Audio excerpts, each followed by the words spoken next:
Vamos lá então, saudações fraternas às turmas do segundo ano do curso de Direito da UNAMA. Vamos aqui então cumprir o que foi de fato prometido pelo professor aqui, diante da turma, em duas aulas anteriores, que era a complementação do vídeo anterior, no qual nós explicávamos e estudávamos conceituações bem importantes e bem pertinentes sobre os artigos principais da Lei de Introdução às Normas do Direito Brasileiro. Aqui vamos dar continuidade devida a esse estudo, a esse trabalho, tá bom? Dentro daquela perspectiva que foi assim vista no vídeo, certo? De dar continuidade ao estudo das formas, dos mecanismos, dos institutos de integração da norma jurídica, e no qual nós adiantamos, nós falamos, nós assim estudamos até a parte da conceituação relativa à analogia. Hoje nós vamos concluir esse estudo da analogia e vamos dar o devido prosseguimento nesse estudo, indo em direção ao conteúdo relativo aos costumes, depois os princípios gerais do direito, e assim então completando esse estudo desses institutos tão importantes do nosso direito brasileiro, correto? E no caso da analogia, o que nos falta, o que de certa forma temos de completar, é o estudo relativo à analogia e a diferença que a analogia vai ter em relação à interpretação analógica e em relação à interpretação extensiva. E nós ainda veremos, dentro desse nosso vídeo, o correspondente à necessidade de se ter uma analogia em bona parte e não uma analogia em malam partem. Vamos saber a diferença de uma com a outra, de modo que ambas estão bem latentes e bem presentes dentro do âmbito do direito penal, por assim dizer, tá bom? E isso haverá de ser visto por nós aqui, pode ter a mais absoluta certeza deste intento. E assim sendo, como vocês viram no último vídeo, na última aula, a analogia ela vai ser a aplicação de uma lei, de um dispositivo legal, a uma situação que seja similar, que seja ali parecida, que seja ali, de uma certa forma, paritária, que tenhamos alguns mecanismos, algumas características que levem a crer que um determinado mecanismo legal pode ser aplicável a uma dada situação. Mecanismo legal este que não tem amparo legal. Não possui o devido amparo legal e, portanto, eu preciso da analogia para o fim de ter uma devida solução sobre aquilo que é apresentado, que é assim suscitado, correto? Então a analogia ela vai ter esse propósito, tá? Ela vai ter esse intento. E ela que vai ser também chamada de integração analógica, suplemento analógico ou aplicação analógica. Integração analógica, suplemento analógico ou aplicação analógica. São as acepções, são as palavras que apresentam-se como sinônimos da analogia, correto? Então, qualquer uma dessas pode tranquilamente, ao longo do percurso jurídico, ser de fato a analogia, correto? Além disso,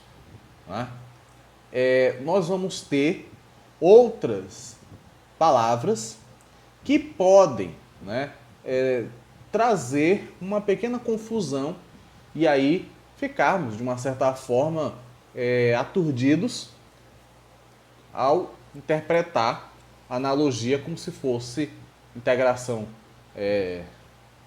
da norma extensiva, ou melhor dizendo, interpretação extensiva, ou interpretação analógica. Interpretação extensiva, interpretação analógica e analogia são institutos diferentes, bem diferenciados, e esse é o nosso primeiro propósito neste vídeo assim apresentado a vocês, correto? E assim, o que nós vamos atribuir, o que nós vamos ter, por assim dizer. A interpretação analógica, ela vai ser o processo de averiguação do sentido da norma jurídica. Processo de averiguação do sentido da norma jurídica. Ou seja, eu vou buscar a essência do sentido que aquela norma jurídica tende a me oferecer no momento em que eu estiver interpretando uma lei, em que eu estiver interpretando uma dada situação, correto? Valendo-se de elementos fornecidos pela própria lei, através de método de semelhança, tá? Então, o que vamos ter, o que vai acontecer? Primeiro, vou disponibilizar um material aos colegas, tá? Por assim dizer, né, para fins de vocês assim terem acessibilidade a esse material. E não obstante a isso, certo? Vamos então ao conceito. Ela vai buscar o real sentido de um determinado caso e o sentido da norma jurídica em si aplicável a um determinado caso. Tá? Busca-se o sentido, busca-se a razão de existência ali presente. E veja que interessante, a própria lei fornece ao método em si de interpretação analógica mecanismos para que assim façam o devido recorte legal e verifique se de fato há um enquadramento legal ou não, né? Dentro da lei, por assim dizer. Correto? E nesse sentido, vamos lá ao conceito. Buscar, ela vai ser um método, né? A interpretação analógica, ela vai ser um método no qual vai se buscar o real sentido da norma, através de mecanismo da própria norma, certo? Buscando a devida semelhança. Então, o que vai acontecer? O próprio nome já dá uma ideia. Interpretação analógica. Surge um dado caso, certo? Esse caso pode ser aplicável por uma norma jurídica. Agora, eu só posso dizer que vai haver uma aplicação do caso à norma jurídica se eu tiver dentro da lei mecanismos, elementos que levem a crer que aquela norma jurídica pode ser aplicável àquele caso. Tá? A lei já existe, ela tem elementos, ela tem características para ser interpretada. Então, o que eu vou fazer? Eu vou pegar essa lei e vou adequá-la a um determinado caso. Vou fazer um trabalho através de um método de semelhança que é verificar se de fato as características desse caso encaixam-se nas características da lei. E nesse sentido, então, ter condições de aplicar aquela norma àquele caso concreto. Correto? Um exemplo que eu gosto bastante de usar nesse sentido é a questão relativa ao terrorismo. Né? Nós não temos uma lei antiterrorista. Né? O Brasil não tem ainda um dispositivo legal nesse sentido. Talvez até pelo fato de que, mesmo com a nossa violência latente, mas não temos ainda, espera-se que não tenha nunca, aqueles caracteres que estabelecem um dado caso, uma dada situação como um delito de terrorismo. Né? Nós não temos, felizmente. Também só faltava isso. Né? Então, o que acontece? Não se tem um terrorismo. Então, qual vai ser, consequentemente, as normas que podem ser aplicáveis a um caso análogo a terrorismo? Né? Bem, se você tem, né, um alcance significativo de pessoas, você vai ter delito de calumniedade pública. Né? Então, você vai aplicar, e pode aplicar, essa regulamentação ali. Certo? Agora, por outro lado, uma coisa é você ter só o perigo apresentado a essas pessoas. Outra coisa é você ter o perigo e esse perigo ser concretizado e dessa concretude do perigo nós tivemos chacinas, mortes, em larga escala. Tá? Aí, nesse caso, você tem não só um crime de incolumidade pública, né, já que põe em risco a sociedade como um todo, mas você vai ter uma série de homicídios, né, coletivos que foram assim propostos por algum ataque similar a terrorismo. E aí, nesse caso, por assim dizer, por assim falar, você vai ter o quê? Você vai ter, consequentemente, o artigo 121 sendo trazido para cá, né, uma vez que houve a morte, né, houve o homicídio de várias pessoas, certo? Então, você vai aplicar o delito de homicídio, certo? Análoga a um delito de terrorismo. Tá? É um exemplo, que a gente pode assim falar, de interpretação analógica. Veja que as leis inclusive já existem. Elas estão em vigência, elas estão presentes, elas estão conosco. Agora, o que falta é verificar as similitudes do caso concreto com o que a lei assim ampara. De um lado, você vai ter a população sendo colocada em risco, aí você tem calamidade pública. Do outro lado, você não tem só a sociedade sendo colocada em risco, mas como você pode ter, no exemplo que eu citei para vocês, pessoas mortas, homicídios, em larga escala. E nesse caso, especificamente falando, nós temos aí o Instituto, né, da Consunção, no qual uma norma maior acaba tragando uma norma menor, e nesse caso, o crime mais grave é o crime de homicídio, né, que assim vai acabar acoplando essa situação, esse caso em específico, tá bom?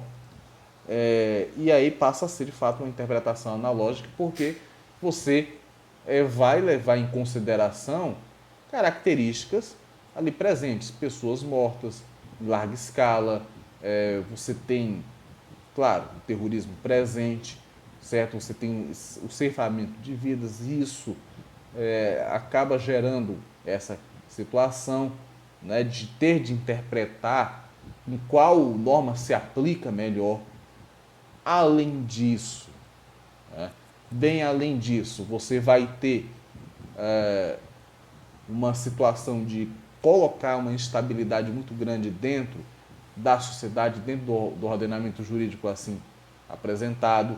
Então você vai ter toda uma série de situações, né, que levam a esses caracteres, certo? Não é só a morte de uma pessoa, é várias pessoas, de certa forma grave a situação, e aí, ante a gravidade apresentada, certo?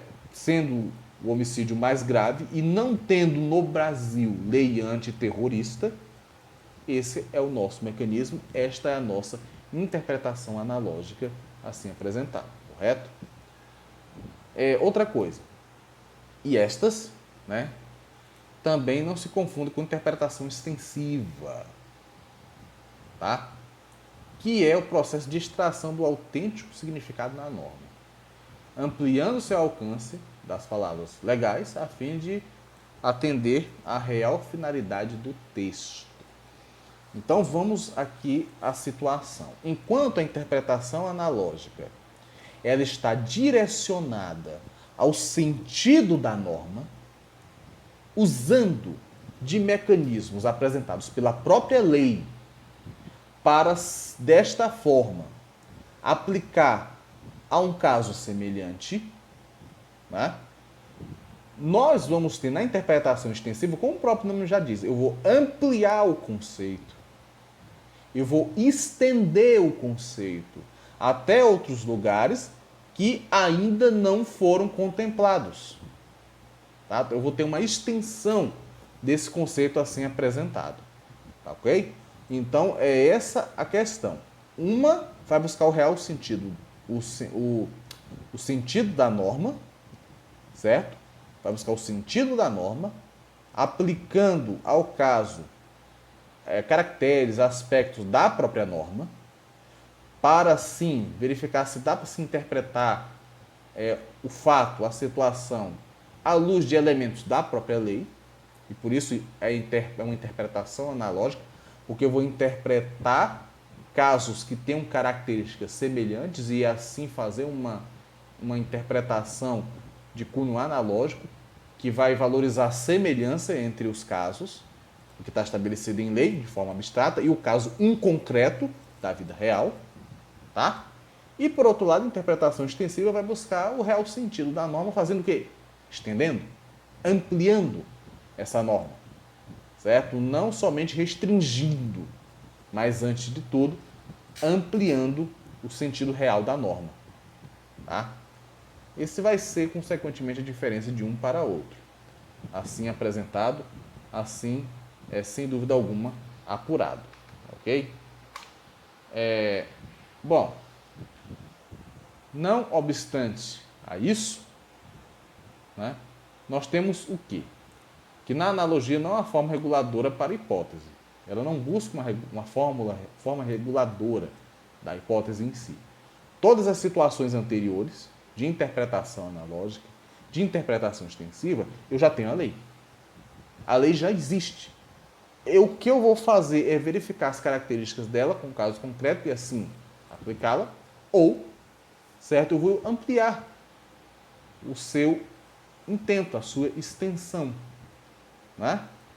E essa vai ser a grande finalidade, o grande desafio, pode ser assim falar. Sendo diferente de interpretação extensiva, porque neste existe uma norma regulando a hipótese, né? De modo que não se aplica a norma do caso análogo. Tá? Então, na interpretação extensiva, né, existe uma norma que regula a hipótese, que é a norma em abstrata. Que regula a hipótese é aquela disposição que está expressa dentro da lei. Tá? É a norma que regula a hipótese. Certo? De modo que não se aplica a norma, né, a um caso análogo. Você não vai aplicar a norma a um caso semelhante. Isso é analogia. O que você vai fazer é estender essa norma para outros parâmetros, para outras respectivas situações. Tá? Muito bem. Não mencionando tal norma expressamente essa eficácia, devendo o intérprete ampliar seu significado além do que estiver expresso. Ele vai interpretar, ele vai ampliar, ele vai estender, certo? É esse o trabalho da interpretação analógica, certo? Diferente também da interpretação extensiva, perdão. Esse primeiro caso, interpretação extensiva. Agora, sim, interpretação analógica. Diferente da interpretação analógica, onde existe uma norma regulando a hipótese. Existe uma norma regulando a hipótese, o que não ocorre na analogia, expressamente, que não é o caso da interpretação extensiva. Tá? Mas de forma genérica, o que torna necessário o recurso da via interpretativa. Então, o que acontece? No caso da interpretação extensiva, certo? O que vai acontecer? Tem uma norma expressa regulamentando uma determinada situação. E, nesse caso, eu não vou aplicar analogia, eu vou aplicar a interpretação extensiva, uma vez que eu vou ampliar o alcance desta norma. Essa é a interpretação extensiva. Ampliar o significado da norma. Tá? Por outro lado,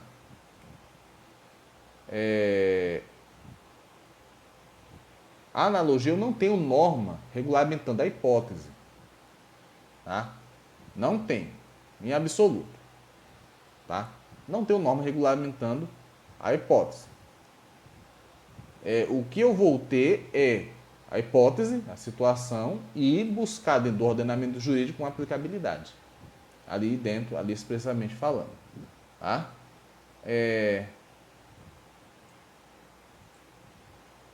E nesse caso, né, nós haveremos de assim estabelecer, né, a diferença consequentemente de um. Analogia é a aplicação de uma disposição, tá, que existe dentro do ordenamento jurídico, mas em tese não existe na vida real, fazendo com que busque-se algo semelhante dentro da sociedade para aplicar aquela situação. Tá? Esse é o ponto. Esta é a questão. Ok? Por outro lado, né, nós vamos ter a interpretação extensiva, certo? Em que eu vou ter a norma regulamentando o caso. A norma ela regulamenta, eu vou apenas ampliar o seu significado, ampliar o seu sentido. Tá? Interpretação extensiva. Na interpretação analógica, certo? Eu vou ter um caso que regulariza uma dada hipótese e existe um fato que não está tão expressamente apresentado. Né? Não está regulamentado, não está nem sequer reconhecido pela instituição. Então, a partir daí, né, o que vai ser feito, o que pode ser promovido? É você buscar mecanismos, buscar dentro da lei determinados aspectos, circunspectos, hipóteses, que se assemelhem àquele caso, que fiquem parecidos com aquele caso. E aí você interpreta de forma análoga. Né? De forma análoga. Né? Então, essa vai ser a conjuntura. Tá? Assim apresentada. Certo? Novamente vou fazer aqui um resumo, né, dos institutos até então trabalhados, de modo que a analogia vai ser a aplicabilidade de uma norma jurídica a uma hipótese não regulamentada pelo direito. Então, de forma análoga se aplica. Tá? Se aplica. Aí, desse sentido, né, vamos à interpretação analógica, que é buscar o sentido, né, da existência de uma lei, de um dispositivo legal. Né? O intento dele, melhor dizendo, vai ser justamente buscar esse aval, né? Buscar essa acessibilidade. E sob essa perspectiva jurídica, toda ela jurídica, você vai ter, consequentemente, um dado fato, né, uma dada situação, e na qual a interpretação analógica ela vai se aplicar a um caso, tá, que já é regulamentado em lei, já existe a regulamentação do caso em lei, ela vai se aplicar lá, tá? E nesse sentido, né, exatamente nesse sentido, você vai ter então a interpretação extensiva. Já falamos da interpretação analógica, né? Já falamos da analogia e, no caso, a interpretação extensiva, certo? Que praticamente, né, fez um pequeno ato no qual a norma ela vai buscar o seu real significado, que não é pouca coisa, de modo algum, porque vai buscar a sua finalidade precípua, né, por assim dizer. E na ocasião, né, assim apresentado, você vai ter o quê? Você vai ter uma norma que já existe, mas que pode ser ampliada para outros setores do direito, regulamentando, fortalecendo. Tá? Do ponto de vista da seguridade, é assim que nós haveremos de ter, certo?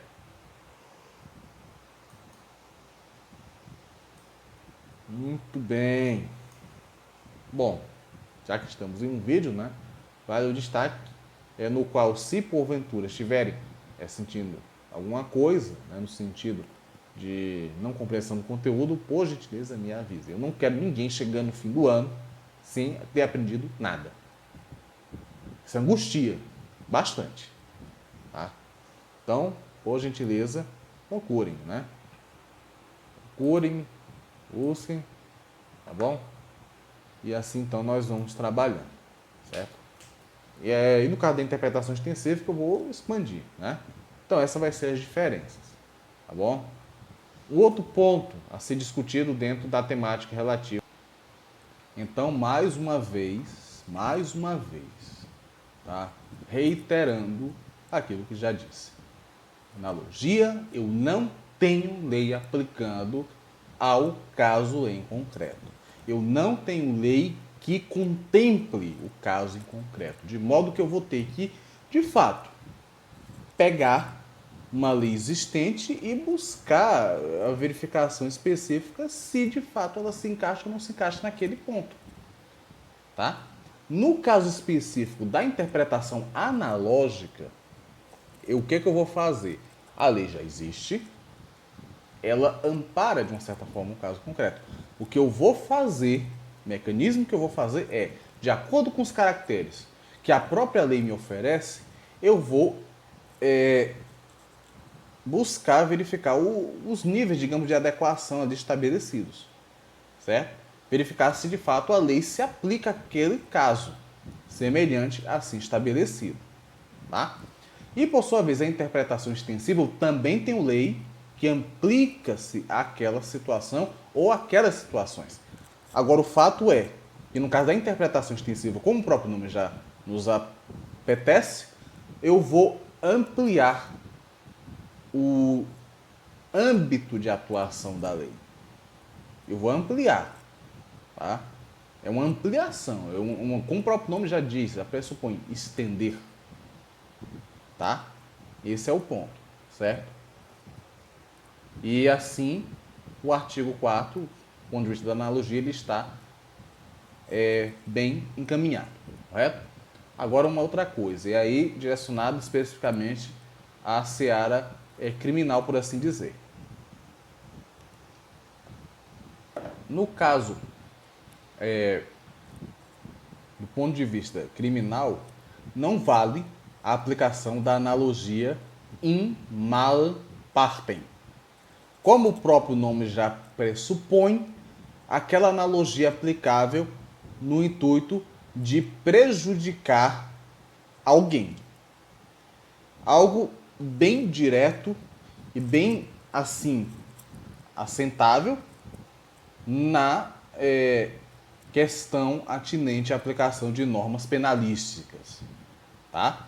Porque nós vamos ter lá no artigo 5º, inciso 39 da Constituição Federal e também estipulado, muito bem estabelecido no artigo 1º do Código Penal, que somente a lei é que vai definir o que é crime e o que não é. Certo? A lei define o crime. Certo? Então, se uma dada situação não está amparada pela lei enquanto crime, não tem como se fazer uma analogia para enquadrar aquela pessoa num delito. Não tem como isso ser assim verificável, assim verossímil. Certo? Ah, professor, mas no caso do terrorismo em si, não foi uma analogia? Né? In malum partem? Não necessariamente. Porque nesse caso específico, o que nós vamos ter é uma interpretação extensiva. Não se tem uma lei que ampara, que acopla o terrorismo. Mas, em compensação, eu tenho um caso, e isso foi explicado a vocês, que pessoas morreram por conta de um ataque de outro. Porque queria matar aquelas pessoas ou simplesmente queria trucidar um número significativo de pessoas. Né? Então, nesse caso, como você tem uma morte significativa, novamente reiterando este adjetivo, que é o significativo, né?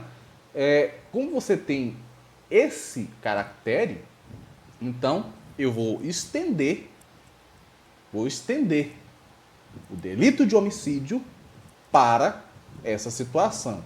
E não é qualquer homicídio, mas no exemplo citado aos colegas, você tem um homicídio de várias pessoas, de várias vidas, né? Por assim dizer, por assim apresentar. Né? Eu não me recordo agora o nome da escola, mas foi no Rio de Janeiro. Né? Eu não me recordo mesmo o nome. Era uma escola, né, que houve o ataque daquele indivíduo que depois descobriu que ele sofreu bullying na escola, alguma coisa nesse sentido, né? acho que era Tasso da Silveira, se não estou enganado o nome da escola. É o nome de um poeta, inclusive. E ali ele chegou a assassinar acho que 8 crianças. Né? Chegou a fazer isso com 8 crianças.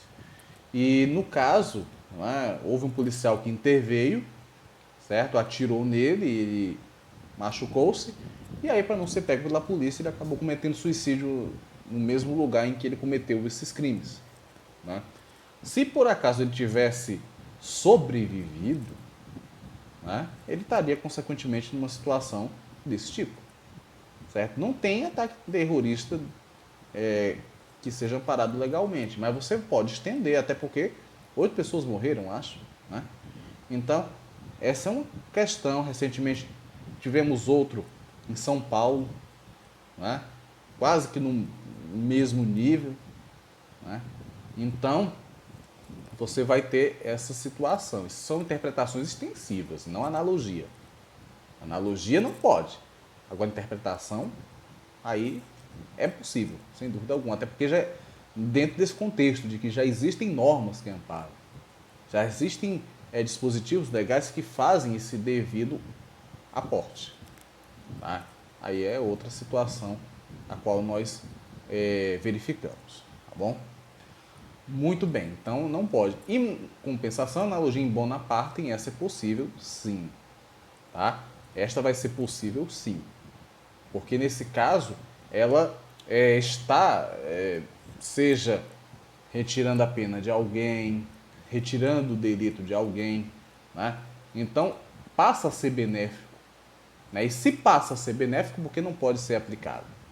Se aquele ato, se aquela situação não denota e não apresenta sinais de que haverá um agravame da ordem social assim estabelecida. Tá? Então são essas as condições que nós apresentamos. Beleza? Bom, com isso fez-se a analogia. Adiante, né, nós vamos ter os costumes, certo? Vamos ter os costumes, certo? O costume em si, né, ele vai ser assim apresentado e assim estabelecido.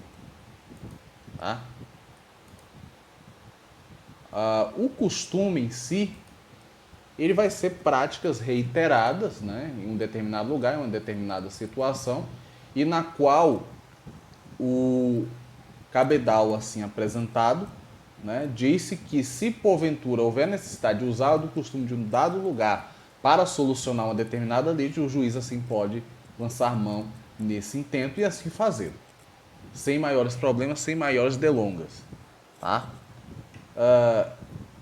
E sob essa ótica, né, sob essa perspectiva, o costume ele vai ser assim estabelecido segundo a definição de Coppola, né, ano 2000. É o uso implantado numa coletividade. Uso implantado em uma coletividade. Tá? E considerado por ela juridicamente obrigatório. Uso implantado é uma prática. É uma prática comum ali, presente, constante dentro da coletividade. Tá? Isso vai ser o costume. Juridicamente considerado obrigatório. É aí que entra, de fato, o amparo jurídico. Certo? Por ser usado, disseminado pela sociedade de modo claro, direto, sem maiores rosgas, sem maiores problemas, então ela passa a ser e ter um uso reiterado. Não é? Ela passa a ter esse viés da reiteração. Ok? E, não obstante a isso, quando o direito verifica esse uso reiterado, ele apodera-se para, enfim, dar a sua devida solução. E a partir do momento em que o direito apodera-se daquele costume e o utiliza para solucionar determinada questão, isso se torna obrigatório. Obrigatório. Correto? Porque até então, quando está-se no âmbito da prática social, por assim dizer, você pode dizer que é um costume comum, que é uma prática comum da vida social, de que as pessoas curtem, usam, incentivam a sua utilização, certo? Mas só pode ser de fato considerado obrigatório se o Estado assim intervir através de quem? Do Poder Judiciário. Tá bom? Isso é interessante se ver. E dentro da questão do costume, né, nós temos também a lição, né, de que esse costume ele vai ser fruto da prática reiterada e uniforme de um determinado procedimento. Reiterada, ou seja, sempre muito bem utilizada, preservada, incentivada, é a reiteração, né? E uniforme, ou seja, segue-se um curso, segue-se um delineamento, uma retilineidade, digamos assim, certo? Você vai seguir esse curso, você vai seguir esse passo assim estabelecido, ok?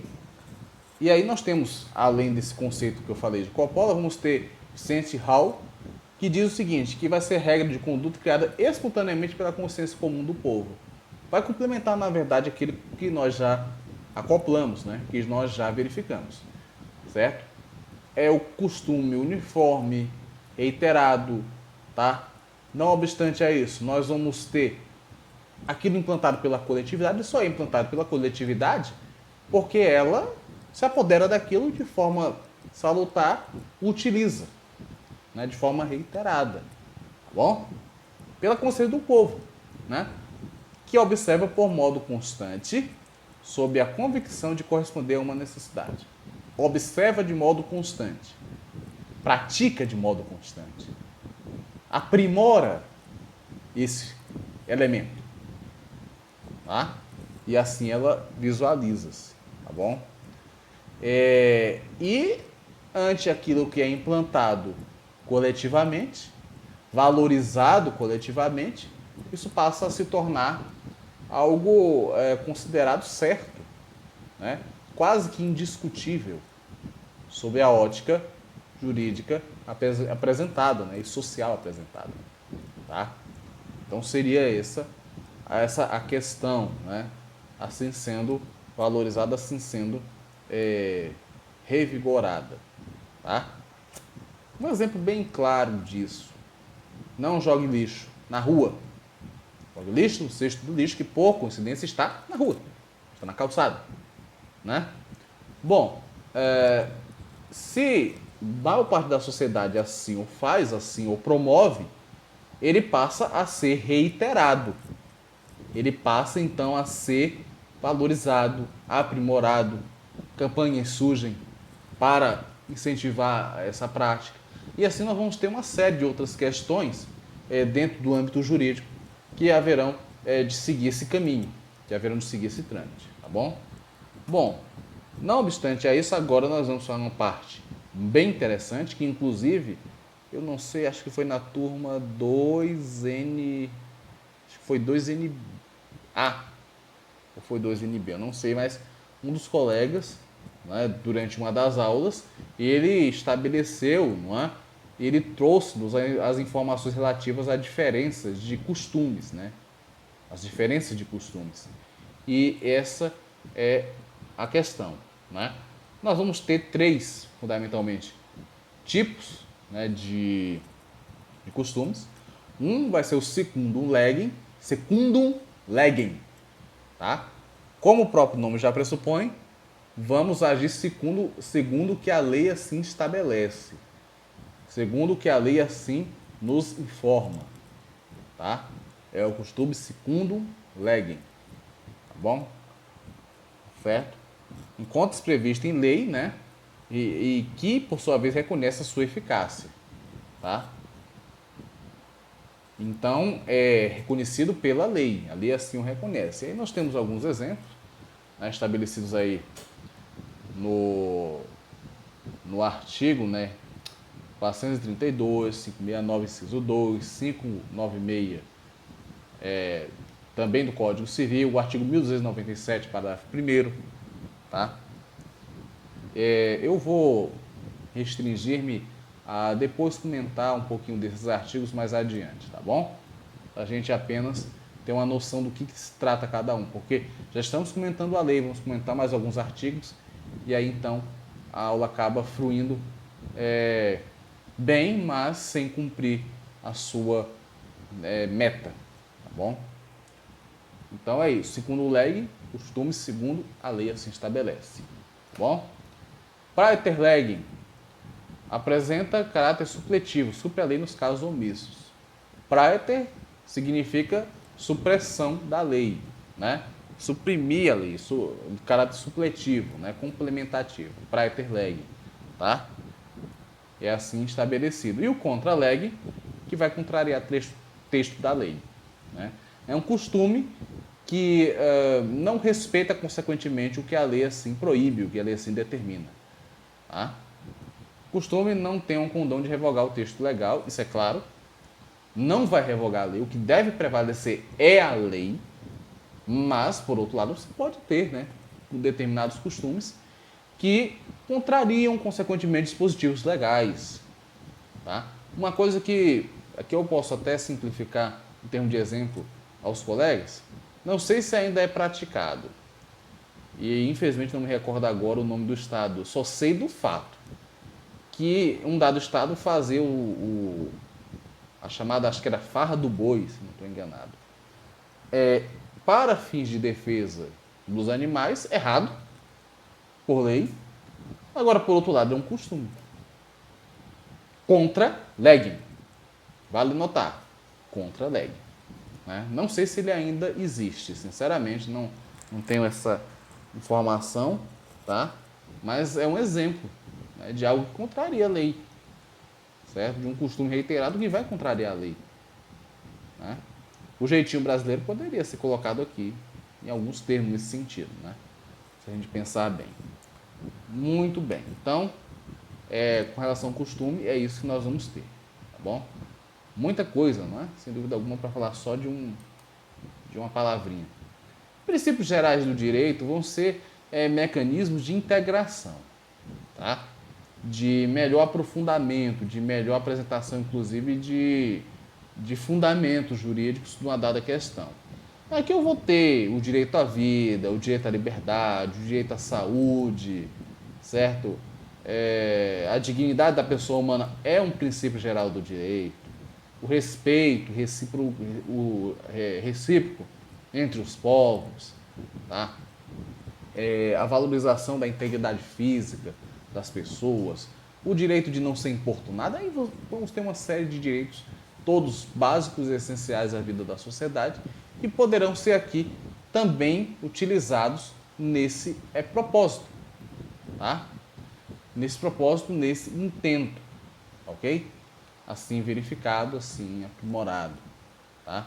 É isso, os princípios gerais são esses, certo? Podem ser usados como método integrativo para interpretações e reinterpretações da lei, e assim então a lei segue um curso, segue um trâmite sem maiores problemas, tá bom? Bom, o horário, deixa eu ver, aliás, o tempo, né? Não sei se o tempo vai me favorecer, certo? Eu acho que eu tenho só mais 8 minutos, se não estou enganado. Eu acho que dá para avançarmos aqui no artigo 5º, né? E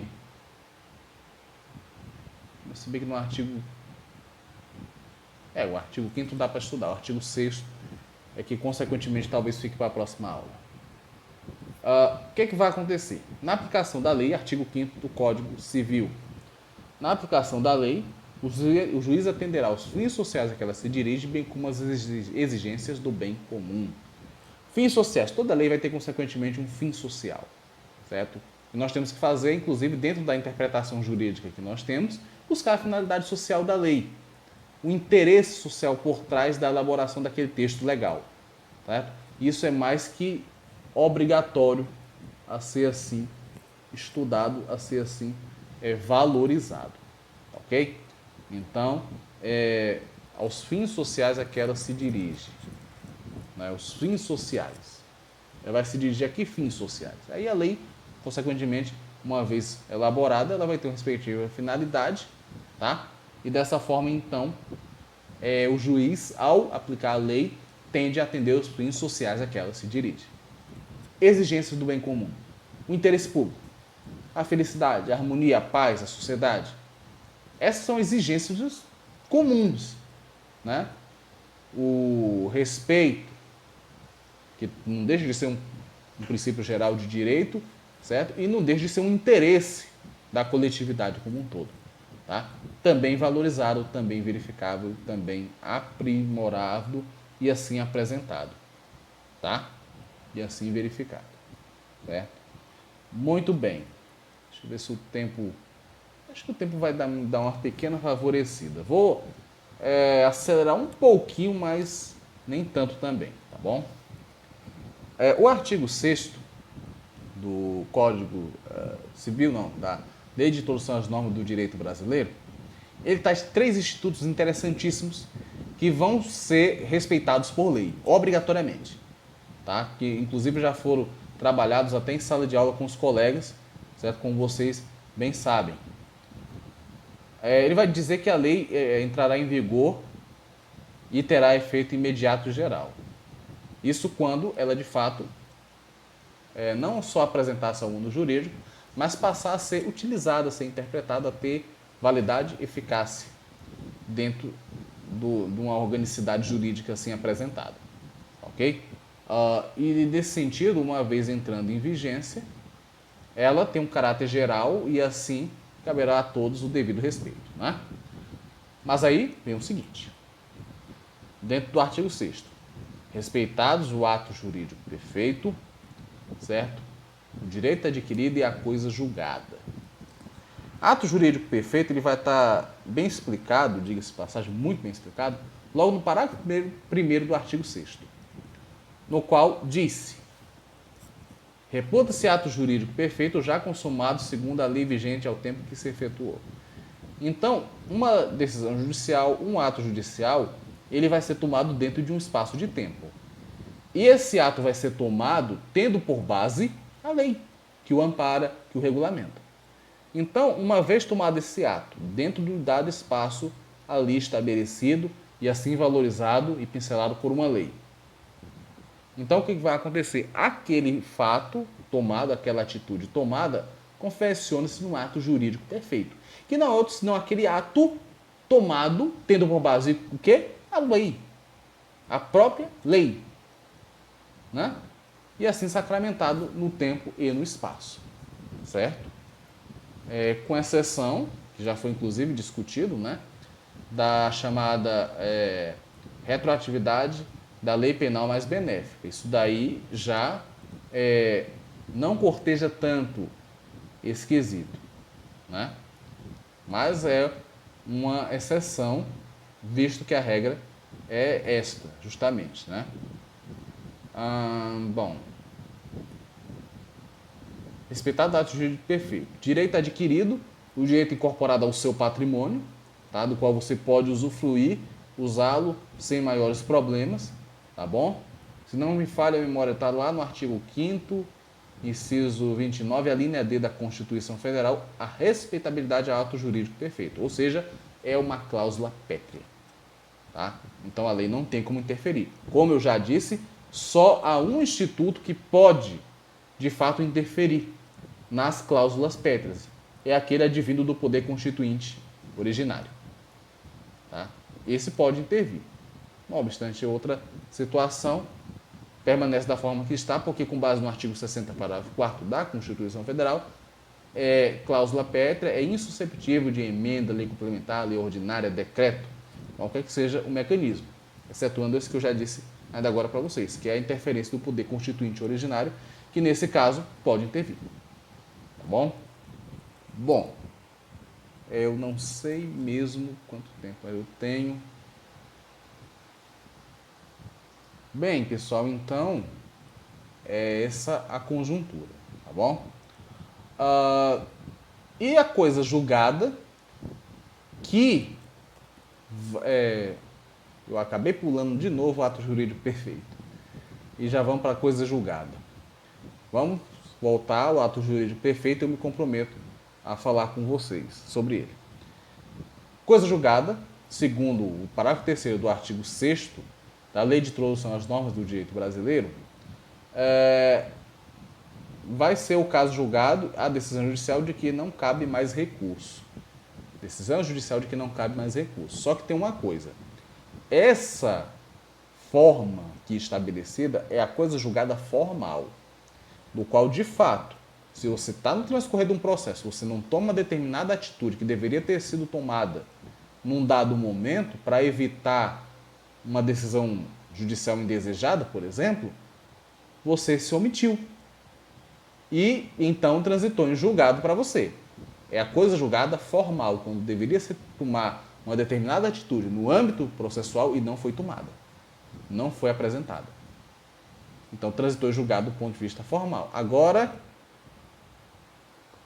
do ponto de vista material, nós vamos ter um argumento jurídico, uma decisão jurídica tão bem embasada, tão bem fundamentada, que não tem mais o que se discutir daquilo.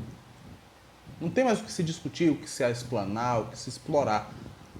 Está uma decisão plenamente acabada, já sacramentada, as partes não têm mais o que argumentar, então, do ponto de vista material, do conteúdo, não do procedimento, mas do conteúdo, nós vamos ter uma coisa julgada material. Por isso esse nome, por isso essa conjuntura. Ok? Por isso esse elemento, tá certo? Bom, eu não sei se o tempo vai me ser favorável, mas eu vou tentar mesmo assim. Voltando lá no parágrafo 2º do artigo 6º, ele fala: considera-se adquiridos assim os direitos que o seu titular ou quem por ele possa exercer, né? E nesse caso é o seguinte: você adquire um direito, ele incorpora-se ao seu patrimônio, ou você exerce diretamente, ou alguém exerce por você pelo fato de você não ter condições, seja do ponto de vista da idade, seja do ponto de vista da sua fisiologia, do seu arcabouço estrutural corpóreo, você não tem como utilizá-lo. Então alguém pode exercer por você, um tutor, um curador, um representante legal. Esse é o ponto. Agora, mais adiante, nós temos que possa exercer, como aqueles cujo começo do exercício tem um prefixo, tenha termo prefixo, ou condição pré-estabelecida inalterável, arbítrio de outrem.